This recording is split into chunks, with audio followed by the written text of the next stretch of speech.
Unapoona umelala, when you see you've slept and you've woken up, amekuamsha mzima. He has woken you up well. Maana yeye ndiye anakufanya unalala. Because he's the one who enables you sleep. Tena yeye ndiye anakufanya unaamuka. And makes you wake up as well. Amekutia nguvu. He has given you strength.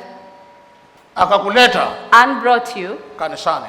In church. Maana huwa ameweka tayari neno hili. Because he has prepared the word. Bwana Yesu asifiwe sana. Amen.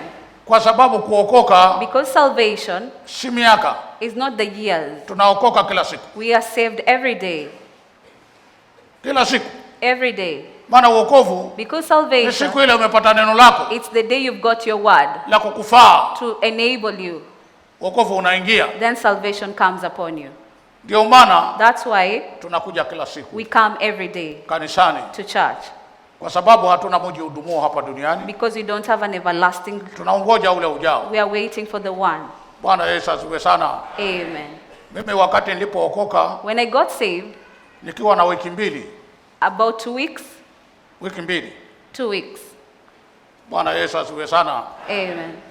Nilibaki kule kanisani na mhubiri. I stayed back in church with the preacher. Maana nafasi nilikuwa ninazo. Because I had got the chance. Tukatoka pamoja. So we left together. Sasa tunaenda nyumbani. So we were going home. Kule Lamu. In Lamu. Kuna ile jet ambayo maboti yanasimama. We have a place where the boats normally stay when they go out huko Lamu. To bring passengers in Lamu. Maana kule hakuingii gari. Because no cars were going through. Hiyo gari inaandikwa Lamu lakini haifiki Lamu. So the vehicle is written Lamu but never gets there. The last place. Inakuja mpaka kwa mto. It comes to the riverside. Watu hapo. And makes people alight to get into the boat. Nusu saa wafike huko Lamu. For half an hour and they get to Lamu. Na hii boti inatosha basi mzima. And the boat is enough to carry a whole lot of people with their luggages. Sasa ilivyokuwa tunaenda, so as we were going, tumetoka kanisani ni Jumapili. Coming from church on a Sunday. Kwa ile jeti kule mwisho. So at the end of the boat, kuna gate ya customer. There is a gate ya custom. Of customs. Watu wanatoka na hapo. Where people go through it. Nikaona mtu amebebwa. So I saw someone being carried. Kwa machela. On a alianguka juu ya mkoma. He had fallen from a tree. Akiwa anagema pombe huko. When he was doing some work. Akavunjika hicho kiuno. And broke his waist. Maana ametoka juu akaanguka na mgongo. Because he fell all the way. Akavunjika hicho kiuno, mgongo ulikatika huko. And his backside was broken. Sasa ametoka kwa machela ameshikiliwa. So he was on the bedside. Huyo mwalimu wangu. So my teacher. Akaniambia ashika usaidie. Told me now let's help each other. Nikashika. So I held on to it. Sasa tunampeleka hospitalini. So we were taking him to the hospital. Tukaenda naye mpaka kwa hospitali. We went all the way to the hospital. Kwa sasa hivi hospitali haiko hapo tena. Right now the hospital sasa ni police station hapo. It's right now a police station. Walikuwa hospitali miaka hiyo. It was a hospital by then. Tukamuingiza kule ndani. So we took him. Tukamweka. And we placed him. Pastor akaniambia. So pastor told me. Twende sasa tumesaidia. Now let's go, we've already assisted. Tukatoka. So we left. Unaona hiyo ni wiki yangu ya pili. That was my second baada ya kuokoka miracle hii. After getting salvation in miracle. Tulipokuwa tumegeuka tunatoka sasa. As we were turning going mwalimu wangu alikuwa mbele. My teacher was ahead of me. Nami nikawa nyuma. And I was at the back. Shetani akaniambia. And the devil told me. Mbona hakumuombea? How comes he didn't pray for him? Mbona hakumuombea basi akaachia madaktari? How comes he never prayed for him and left the doctors? Inside of me. Anataka kuiroga imani yangu. He wanted to bewitch my faith. Bwana Yesu asifiwe sana. Amen. Akasema. And I said, nay. Wanaonekana. It looks like. Wanaombea vigonjwa vile vidogo vidogo. They just pray for the little small diseases. But the great diseases, the big ones. Kamaradima. They don't do that. Ameniroga huyo mtu.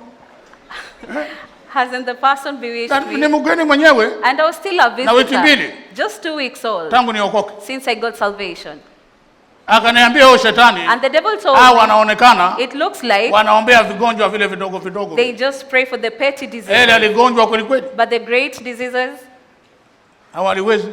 They can't do it. Mbona aliogopa kumwombea? How comes he didn't pray for him? Na niko na yeye mwalimu wangu. And he was my teacher. Lakini tumeachanishwa kana na shetani. But we have been put apart by the devil. Alafu ameroga ile imani sasa. And he has bewitched my faith. Ambao ndio nimekuja nifuate. For me to follow it. Ameitia mchanga. And he has put some. Bwana Yesu asifiwe sana. Amen. Tukaenda sote, mimi sikumwambia yeye. So we went on without telling him. Niliwazishwa na shetani hapo. Whatever I thought in my conscience. Unajua shetani. You know the devil. Yeye ni mwerevu. He's very cheeky. Alikuwa mwerevu tangu zamani. He was clever since then. Yeye ni mwongo tena ni baba wa huo. He's a liar and a very Uongo big anafanya kuzaa yeye. He's the one who brings up the lies. Basi tukakaa na mhubiri wangu. So I stayed with my preacher. Wiki moja ikaisha akarudi. 1 week later he came back. Maana walikuwa wanakuja wiki tatu. Because they were coming for 3 weeks. Ni wiki 3 jina lakini ni 2. Just 3 weeks as a name. Maana anakuja huku Jumamosi. So they come back on Saturday. Anaanza Jumapili kesho. And then on Zile Sunday. 2 ndio mzima kule. Then the second week that's when they are found. Lakini zinahesabua Jumapili wiki 3. But it's counted at 3 weeks. Maana Jumapili nayo utaipata pia. Because on Sunday you'll still be there. Akarudi. So he went back. Sasa akaja mwingine sasa. So someone else came. Ambaye alikaa na sisi miezi 8. Who stayed with us for almost 8 bila months. mhubiri mwingine kuletwa. Without any other preacher coming over. Sasa yeye alikuwa anahubiri lana. So he was preaching about a curse. Anahubiri lana. Teaching about a curse. Bwana Yesu asifiwe sana. Amen. Sasa mimi nasikiza. So I was listening. Lakini yule jamaa tukisha ananena huko. But there's someone speaking in me. Uwezo ule wanaozungumza. All the power that they've got. Ni kweli. Is it true? Na niko hapo kanisani. And I'm still in church. Bwana Yesu asifiwe sana. Amen. Anautoa nguvu. He's taking away the strength. Na mbona yule alishindwa kumwombea yule mtu? How comes he didn't pray for the other person? other Neno haliondoki. The word doesn't come out. Liko hapa ndani ya moyo wangu. It's just in my heart. Na mimi ni mgeni. And I'm just a visitor. Kumbe shetani The devil asharoga ile imani yangu. Has already bewitched my faith. Ya mambo makubwa. Of great things. Ananiambia hayawezekani. He's told me they're not able. Na mimi nimekuja kwa hiyo imani. And I have come to the faith. Bwana Yesu asifiwe sana. Amen. Basi nina furaha. So happy. Hata mimi ni mshirika. I'm also a follower. Tena naombea wagonjwa. And I'm still praying for the sick. Naenda kumshuhudia mtu mara moja. I go testify for someone very fast. Na wengi ni Waislamu. And so many were Muslims. Ananiambia mimi ni mtu wa Mtume Muhammad. And they tell that I am a person of Muhammad. Bwana Yesu asifiwe sana. Amen. Namwambia I tell them, Yesu akuombee ugonjwa wako ili uokoke. We are not praying for your disease to be saved. Aliponya wagonjwa 10. He saved 10 of them who had leprosy. Akarudi mmoja tu kutoa shukrani. And only one came to say thank you. Na hakuwaambia wale 9. And he didn't tell the 9 others, because you didn't come to me. Haya ugonjwa wenu nao warudie. Then all the sickness comes back to you. Hakusema hivyo. He didn't say that. Aliwaacha waende na uzima wao. He just let them go with their wellness. Kwa hivyo ninakushuhudia. Therefore I'm testifying to you. Kwa huruma. For the masses. Za kwamba Yesu. That Jesus. Ukiamini anakuponya. When you believe he'll heal you. Basi kama ni hivyo. Okay, that's then. Lakini kuokoka hapana. But salvation no. Kamwambia na mimi sikushuhudii kuokoka. Then I told them I'm not testifying for you to be saved. I want you to be healed. Basi akiamini. So when they believe. Kumwombea anapona sahihi. When you pray for them they are well. Kapata mmoja ana asthma. So one had asthma. Ana hema. And breathing. Nikamwombea. And I prayed for them. Saa 8. At around 2 p.m. Kufika saa 11. At about 5. Kamaona amebeba gunia la makaa. He had already carried a sack of charcoal. Anaenda kuuza. And going to sell. Bwana Yesu asifiwe sana. Amen. Amepona.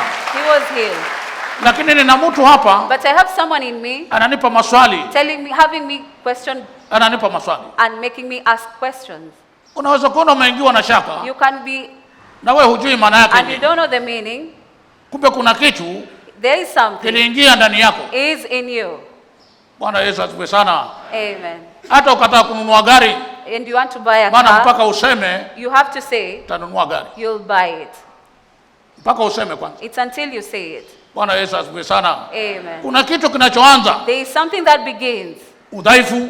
The weakness. Ule ushujaa. All the bravery. Kuna kitu kinachoanza. There is something that comes. Sasa kitu hicho kama ni kizuri. So if something is good. Kitakuendesha vizuri. It will make you go well. Na kama ni kibaya. If it's something bad. Sasa kinakuendesha vibaya. Then you'll go in a bad way. Bwana Yesu asifiwe sana. Amen.